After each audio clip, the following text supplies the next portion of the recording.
প্রধানমন্ত্রী তারেক রহমানের সফরের অপেক্ষায় ভারত। ঢাকা দিল্লি সম্পর্ক স্বার্থের ভিত্তিতে পররাষ্ট্রমন্ত্রীর সঙ্গে হাই কমিশনারের প্রথম বৈঠক। প্রথম সফর হিসাবে আমরা ধারণা করছি এটা এক্সপ্লোরেটরি সফর, উনি বাংলাদেশ সম্পর্কে বুঝতে চাইবেন। This is just the beginning. I am sure we will be engaging more with each other and I look forward to that. সময়োপযোগী সিদ্ধান্ত না নেয় শিল্প খাতে গ্যাসের সংকট, সমাধানে উদ্যোগ নেয়ার আশ্বাস প্রধানমন্ত্রীর। জুলাই জাদুঘর নির্মাণে দুর্নীতির অভিযোগ, স্বেচ্ছাসেবীর নামে ভুয়া বিল, বিধি ভেঙে নিয়োগের মহোৎসব।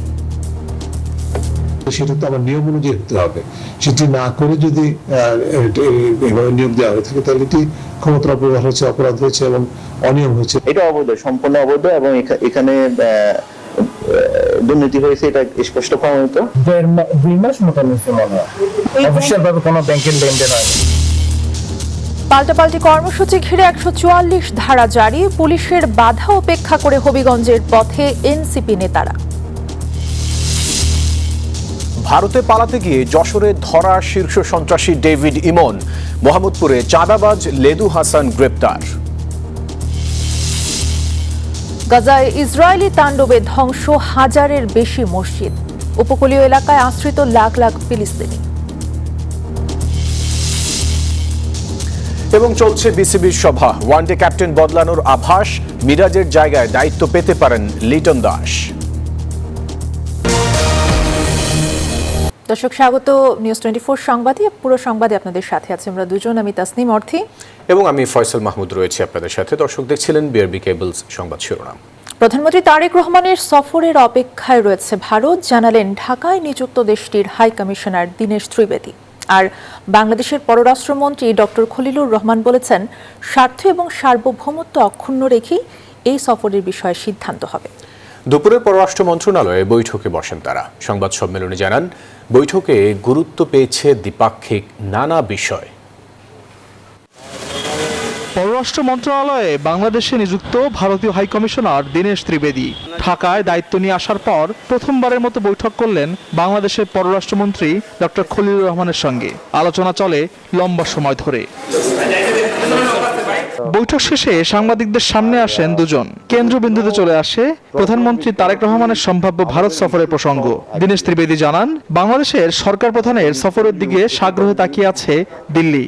That I think is the prerogative of the Honorable Prime Minister, and of course from our side I can tell you for sure that we are anxiously waiting for the Honorable Prime Minister of Bangladesh for a visit to India, and I'm sure in the near future it will happen. We are very hopeful and we are all looking forward to that.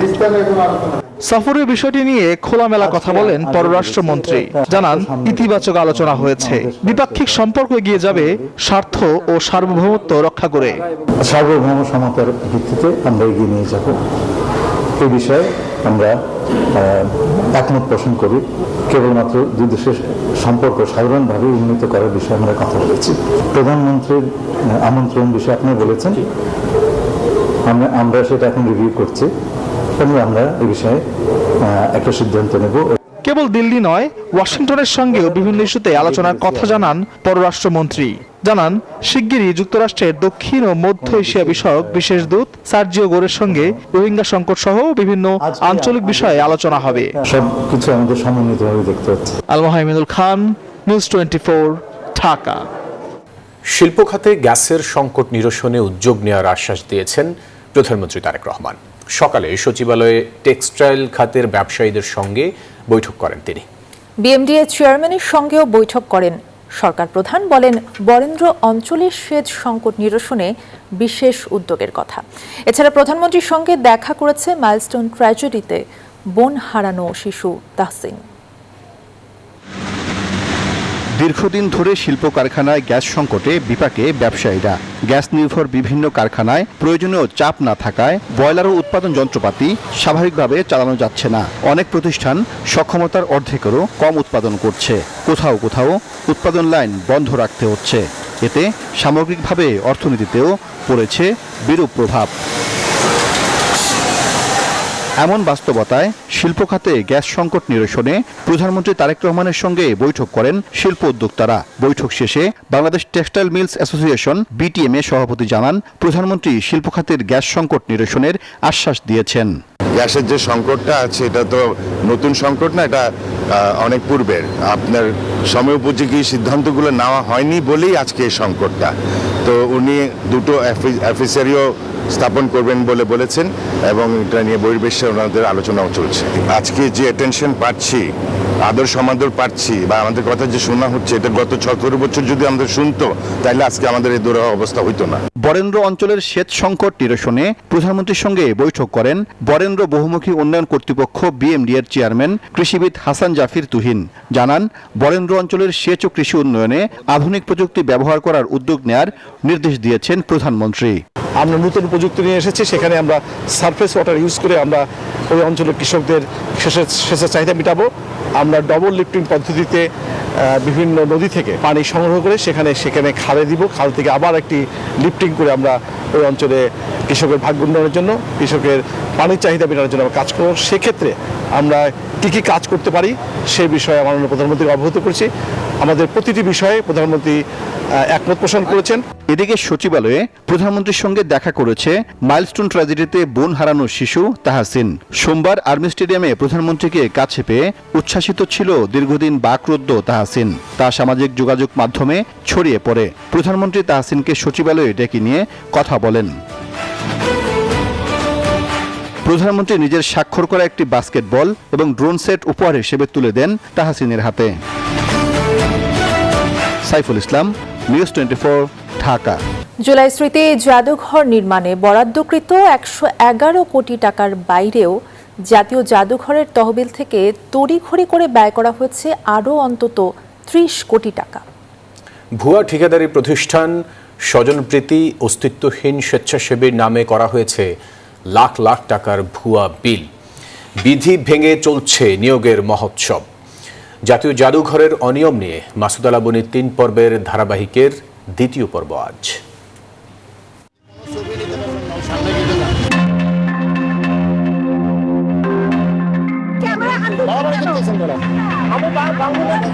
July স্মৃতি জাদুঘরের ছবি বাইরে থেকে নিতে গেলেই তেড়ে আসেন নিরাপত্তা রক্ষীরা। কিন্তু কেন এই লুকোচুরি? কেন গণমাধ্যমের ক্যামেরা দেখলেই এই মারমুখী আচরণ? অনুসন্ধানে জানা যায়, বিভিন্ন ভাস্কর্য ও মাল্টিমিডিয়ার জন্য দেয়া হয় প্রায় 5 কোটি টাকার কাজ। নথি বলছে কাজ পায় এইচকে ইন্টারন্যাশনাল, কিন্তু সে অনুযায়ী ঠিকানায় অস্তিত্ব পাওয়া যায়নি প্রতিষ্ঠানটির। তাহলে এইচকে ইন্টারন্যাশনাল নামে এইখানে আবার সেই ভাস্কর্য নির্মাণের কাজ করে মাটি স্টুডিও, স্বত্বাধিকারী তেজস হালদার। সেখানে গিয়েও পাওয়া যায়নি কাউকে।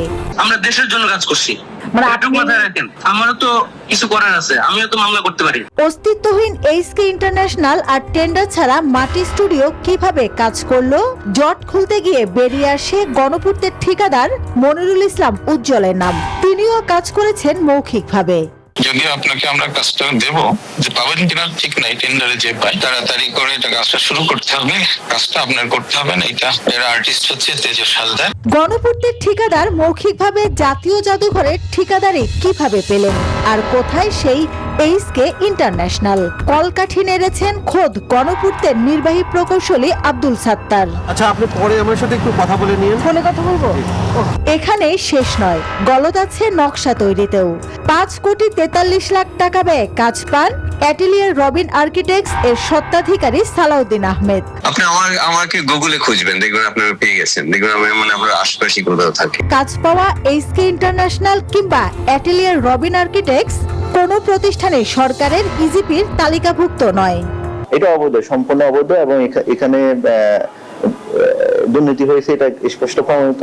জাতীয় জাদুঘরের বরাদ্দ 9/6 গল্প এখানেই শেষ নয়। প্রতিষ্ঠানের পাশাপাশি ব্যক্তির মাধ্যমেও হয়েছে লুটপাট। প্রতিদিন 70 থেকে 80 জন ভলান্টিয়ার ও উপদেষ্টার নাস্তার পেছনে গড়ে প্রায় 20 থেকে 25 হাজার টাকা বিল হয়, আর সেই টাকা ক্যাশ করা হতো মঙ্গু মারমা নামের এক ব্যক্তির নামে। জাদুঘরে ভলান্টিয়ারদের নাস্তা সহ বেশিরভাগ আপ্যায়নের খাবার নেওয়া হতো প্রবর্তনা নামের একটি প্রতিষ্ঠানের মাধ্যমে। যার অন্যতম স্বত্বাধিকারী আরেক সাবেক উপদেষ্টা ফরিদা আক্তার। অবশ্য প্রবর্তন কর্তৃপক্ষ বলছে তারা ব্যাংকে নয়, টাকা নিতেন ক্যাশে, যার অঙ্ক মেলে না নাস্তার নামে তোলা বিলের নোটশিটের সঙ্গে। 2 মাস মতো নিচ্ছে মনে হয়, অফিসিয়াল ভাবে কোনো ব্যাংকের লেনদেন হয়নি। এই দুর্নীতি 16 কলা পূর্ণ হয়েছে নিয়োগ বাণিজ্য দিয়ে। বিজ্ঞপ্তি প্রকাশের আগে নেওয়া হয় পরীক্ষা, এর প্রমাণ মেলে হাজিরা খাতাতেও। এই জুলাই জাদুঘরের বর্তমান পরিচালকের দায়িত্বে আছেন জাতীয় জাদুঘরের সচিব সাদিকুল ইসলাম, যিনি একসময় সাবেক আওয়ামী লীগ সরকারের ভূমিমন্ত্রীর পিএস ছিলেন। এদিকে সমন্বয়ক থেকে জাতীয় জাদুঘরের মহাপরিচালক তানজিম ওয়াহাব, অথচ সরকারি প্রজ্ঞাপন অনুযায়ী এই পদে সরকারের যুগ্ম সচিব পদমর্যাদার কর্মকর্তা বসার কথা। সাধারণ নাগরিককে নিয়োগ দেওয়াই যেতে পারে, কিন্তু সেটা তো আমার নিয়ম অনুযায়ী হতে হবে। সেটি না করে যদি এভাবে নিয়োগ দেওয়া হয়ে থাকে তাহলে এটি ক্ষমতার অপব্যবহার হচ্ছে, অপরাধ হয়েছে। এসব দুর্নীতি নিয়ে ব্যবস্থা নেওয়ার কোনো আশ্বাস পাওয়া যায়নি বর্তমান সংস্কৃতি মন্ত্রীর কাছ থেকেও। যদি কেউ করে থাকে, এর আগে কেউ করে থাকে, সুনির্দিষ্ট অভিযোগ দেয়, দিয়ে কেস করে দাও। যে ছাত্র জনতার রক্তক্ষয়ী গণঅভ্যুত্থানের উপর দাঁড়িয়ে অন্তর্বর্তী সরকার এবং এই জুলাই স্মৃতি জাদুঘর, সেই জাদুঘর নির্মাণের শুরু থেকেই আর্থিক নয়ছয় ও স্বজনপ্রীতি নিছক কোনো অভিযোগ নয়, বরং এটি শহীদদের স্মৃতির সাথে চরম অবমাননা বলছেন অংশীজনরা। মাসুদ আলাবনী, নিউজ 24, ঢাকা।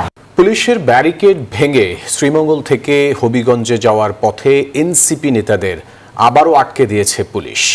এদিকে হবিগঞ্জে ছাত্রদল এবং এনসিপির পাল্টাপাল্টি কর্মসূচি ঘিরে 144 ধারা অব্যাহত রেখেছে জেলা প্রশাসন, মোতায়েন রয়েছে বিজিবি। শ্রীকান্ত গোপের তথ্যচিত্রে বিস্তারিত ডেস্ক রিপোর্টে।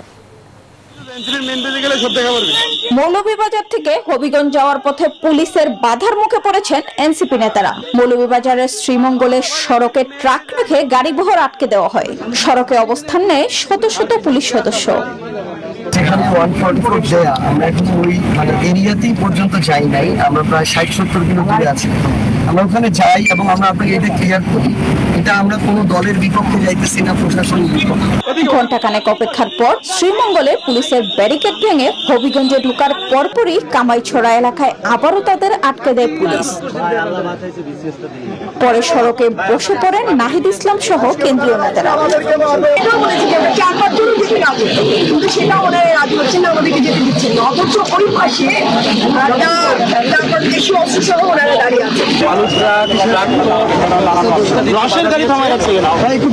আমরা এখানে এসে সর্বশেষ আটকে ব্যারিকেড দিয়েছে এবং আমাদেরকে সেখানে যেতেও দিবে না।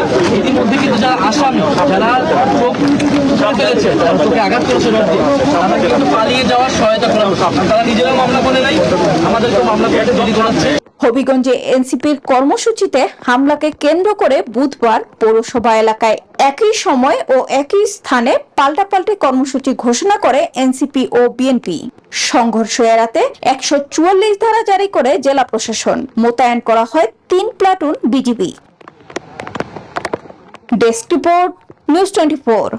চট্টগ্রামের শীর্ষ সন্ত্রাসী ডেভিড ইমনকে যশোর থেকে গ্রেফতার করেছে পুলিশ। হত্যা, চাঁদাবাজি সহ অন্তত 15 মামলার আসামি ডেভিড। পুলিশ বলছে বিদেশ থেকে দেশে ফিরে যশোর সীমান্ত দিয়ে আবারও ভারতে পালানোর চেষ্টা করছিলেন তিনি। 5 আগস্টের রাজনৈতিক পট পরিবর্তনের পর চট্টগ্রামে আলোচিত সন্ত্রাসীদের তালিকায় উঠে আসে ডেভিড ইমনের নাম।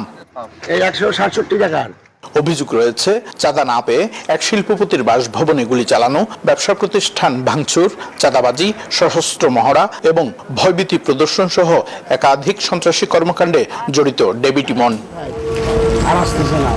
পুলিশ জানায় বিদেশ থেকে দেশে ফিরে যশোর সীমান্ত ব্যবহার করে ভারতে পালিয়ে যাওয়ার প্রস্তুতি নিচ্ছিলেন ডেভিড ইমন।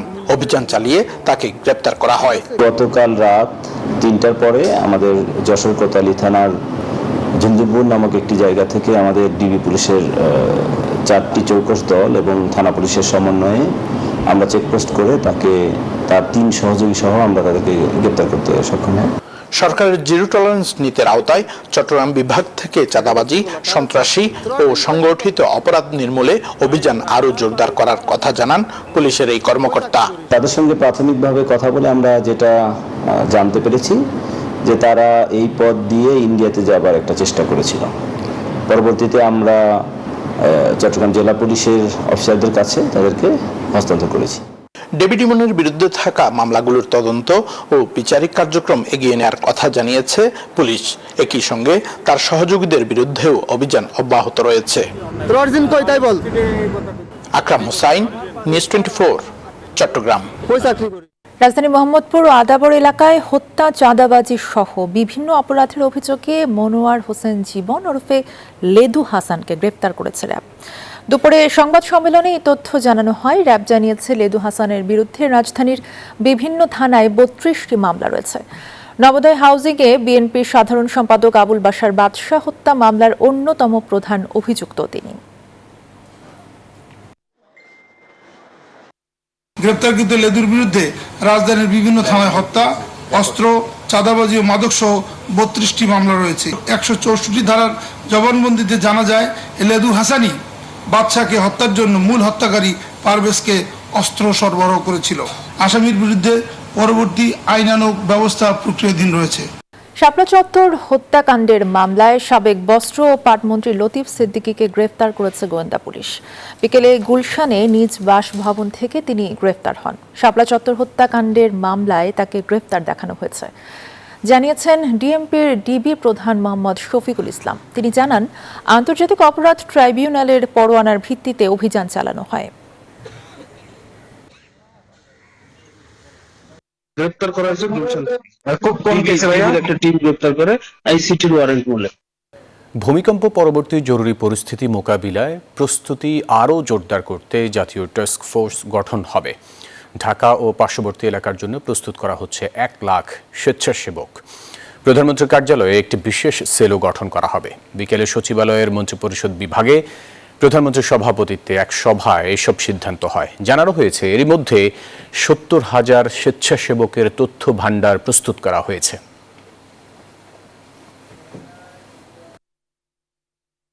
অভ্যুত্থানের মধ্য দিয়ে দেশকে নতুনভাবে গড়ার সময় এসেছে, এমন মন্তব্য করেছেন স্থানীয় সরকার মন্ত্রী মির্জা ফখরুল ইসলাম আলমগীর। আহসানুল্লাহ বিজ্ঞান ও প্রযুক্তি বিশ্ববিদ্যালয়ে এক বিতর্ক অনুষ্ঠানে যোগ দেন তিনি। বলেন, নানা প্রতিকূলতার মাঝেও তরুণদের অদম্য শক্তি দেশকে এগিয়ে নেবে। সামনে অনেক চ্যালেঞ্জ রয়েছে যা মোকাবেলা করতে হবে, এমনটাও বলেন তিনি। বাংলাদেশের মানুষেরা আমরা কি নিজেদেরকে ঠিক সঠিকভাবে উপলব্ধি করি? আমাদের যুবকদের, তরুণদের যে শক্তি, তাদের অদম্য আকাঙ্ক্ষা দেশকে সামনের দিকে এগিয়ে যাওয়ার, নিজেকে সামনে প্রতিষ্ঠিত করবার, সেটা আমাদেরকে আশা দেয়, জাগিয়ে তোলে আমাদের আশা। 9 দফা দাবি নিয়ে নির্বাচন কমিশনের সাথে বৈঠক করেছে জামায়াত ইসলামের প্রতিনিধি দল। দুপুরে রাজধানীর আগারগাঁওয়ে নির্বাচন কমিশন ভবনে যান তারা। দলের নেতৃত্বে ছিলেন জামায়াতের সেক্রেটারি জেনারেল মিয়া গোলাম পরোয়ার। প্রধান নির্বাচন কমিশনারের সঙ্গে বৈঠকে উঠে আসে স্থানীয় নির্বাচনে এমপিওভুক্ত শিক্ষকদের অংশগ্রহণে নিষেধাজ্ঞা দেওয়ার ইস্যু। ইসির এমন সিদ্ধান্ত পুনর্বিবেচনার দাবি জানিয়েছে জামায়াত। আমরা সরাসরি এসেছি আরো দুটো নতুন প্রস্তাব নিয়ে। স্পেশালি একটা চিঠি আমরা চিফ ইলেকশন কমিশনারকে দিয়েছি। তার সঙ্গে আগের দিনের 7টি প্রস্তাব যুক্ত করে এই 9টি প্রস্তাবের উপরই আমাদের আজকে মোটামুটি আলোচনা হয়েছে। জাতীয় নির্বাচনে চট্টগ্রাম 2 আসনে জয়ী বিএনপি প্রার্থী সরওয়ার আলমগীরের সংসদ অধিবেশনে যোগ দিতে বাধা নেই বলে জানিয়েছেন আপিল বিভাগ। সকালে সিদ্ধান্ত দিয়েছে সর্বোচ্চ আদালত। গত 9 জুলাই সরওয়ার আলমগীরের মনোনয়নপত্র বৈধ বলে রায় দেয় হাইকোর্ট। 18 জানুয়ারি ঋণ খেলাপির অভিযোগে সরওয়ার আলমগীরের মনোনয়নপত্র বাতিল ঘোষণা করেছিল নির্বাচন কমিশন। সুপ্রিম কোর্টের হাইকোর্ট বিভাগের রায়ের পরিপ্রেক্ষিতে নির্বাচন কমিশন তাকে তার নাম নির্বাচিত এমপি হিসেবে গেজেটে প্রকাশ করেছেন। তৎপরবর্তীতে তিনি শপথ গ্রহণ করেছেন এবং পার্লামেন্ট অধিবেশনে যোগদান করেছেন। সেটি অব্যাহত থাকবে। তার নির্বাচন এলাকার জনগণকে প্রতিনিধিত্ব করার ক্ষেত্রে কোনো আইনি বাধা এখন আর আপাতত থাকলো না। নির্দিষ্ট মামলা না থাকলে কোনো ব্যক্তিকে শোন অ্যারেস্ট, গ্রেফতার কিংবা অন্য কোনোভাবে হয়রানি করা যাবে না। হাইকোর্টের এই আদেশ স্থগিত করেছে আপিল বিভাগ। সকালে এই আদেশ দিয়েছে সর্বোচ্চ আদালত। এই সংক্রান্ত হাইকোর্টের রুল 4 সপ্তাহের মধ্যে নিষ্পত্তির নির্দেশও দেওয়া হয়েছে। Attorney general barrister Ruhul Kuddus Kajal বলেন, হাইকোর্টের আদেশে তদন্ত সংস্থার স্বাধীন তদন্তে বাধা সৃষ্টির আশঙ্কা ছিল। সুনির্দিষ্ট মামলা নাই, এমন মামলায় কোনো ব্যক্তিকে পুনঃগ্রেপ্তার দেখানো যাবে না বলে যে হাইকোর্ট যে আদেশ দিয়েছিল সেটা স্থগিত। কোনো ফৌজদারি অপরাধের সঙ্গে সম্পৃক্ত কোনো ব্যক্তি তিনি যদি এজাহারে নাম নাও থাকেন, তদন্তকারী কর্মকর্তা যদি তদন্ত প্রক্রিয়ার মধ্যে কারো সংশ্লিষ্টতা পেয়ে থাকেন, তাহলে তদন্তকারী কর্মকর্তা অবশ্যই তাকে গ্রেপ্তার দেখানোর জন্য আদালতে আবেদন করতে পারবেন। ফিলিস্তিনের গাজায় ইসরায়েলি হামলায় ধ্বংস হয়েছে 1000-এর বেশি মসজিদ। বাকি যেগুলো আছে সেগুলো আছে হুমকিতে। দখলদারদের তাণ্ডবে ঘরবাড়ি ছেড়ে উপকূলীয় এলাকায় ঠাঁই নিয়েছে লাখ লাখ ফিলিস্তিনি। গাজার রণক্ষেত্রে তখন খানিকটা স্বস্তির খোঁজে ফিলিস্তিনিরা।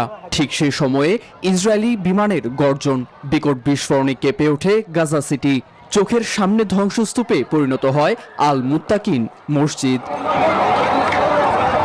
এভাবে অন্তত 1050টি মসজিদ ধ্বংস করেছে নেতানিয়াহুর দখলদার বাহিনী। তাদের আগ্রাসনে মোট 1275টি মসজিদের সবকটির অস্তিত্বই বিলীনের পথে। ফিলিস্তিনিদের ভূখণ্ড দখল করাই হামলার মূল লক্ষ্য বলে অভিযোগ যুদ্ধবিধ্বস্তদের। বাঁচার তাগিদে ঘরবাড়ি ছেড়ে উপকূলীয় এলাকায় এসেছি। বর্তমানে গাজার 70% এলাকায় ইসরায়েলি বাহিনীর নিয়ন্ত্রণাধীন। তাদের নির্মম হামলায় প্রায় 20 লাখ ফিলিস্তিনি বাধ্য হয়ে ঠাঁই নিচ্ছে উপকূলীয় এলাকায়। পরিকল্পিতভাবে সৃষ্ট এই পরিস্থিতির নিন্দায় ফের জাতিসংঘের নিরাপত্তা পরিষদে ঝড় তুলল চীন। ফিলিস্তিনে ভৌগোলিক বা জনসংখ্যাগত কাঠামো পরিবর্তনের ষড়যন্ত্র বন্ধে দ্বিরাষ্ট্র সমাধান বাস্তবায়ন করতে হবে। মানবিক বিপর্যয় থেকে পুরো জাতিকে টেনে তোলা বিশ্বের দায়িত্ব। চীন বলছে, গাজায় লাগাতার আগ্রাসন চালিয়ে ইসরায়েল বহু আগেই আন্তর্জাতিক আইনের কবর দিয়েছে। আন্তর্জাতিক মহলের এমন সমালোচনায় যুক্তরাষ্ট্রকেও সমানভাবে দায়ী করা হচ্ছে। অনেকের মতে ওয়াশিংটনই তেল আবিবকে বিপুল অস্ত্র সরবরাহ করে দীর্ঘমেয়াদী আগ্রাসনে নীরব সমর্থন দিয়ে আসছে। নীরব দাস, নিউজ 24। মেহেদী হাসান মিরাজকে সরিয়ে ওয়ানডে ক্রিকেটে টাইগারদের অধিনায়কের দায়িত্ব দেওয়া হলো লিটন দাসকে। বিকেলে বিসিবির সভায় সিদ্ধান্ত এসেছে। সন্ধ্যায় সংবাদ সম্মেলনে এই কথা জানানো হয়। সিদ্ধান্ত অনুযায়ী ওয়ানডে ও টি-20 সহ অধিনায়ক করা হয়েছে তাওহিদ হৃদয়কে। সভায় সাম্প্রতিক সিরিজগুলোতে টাইগারদের সাফল্য ও ব্যর্থতার প্রসঙ্গ উঠে আসে। দর্শক, এই ছিল নিউজ 24 সংবাদে। এতক্ষণ সাথে থাকায় ধন্যবাদ সবাইকে।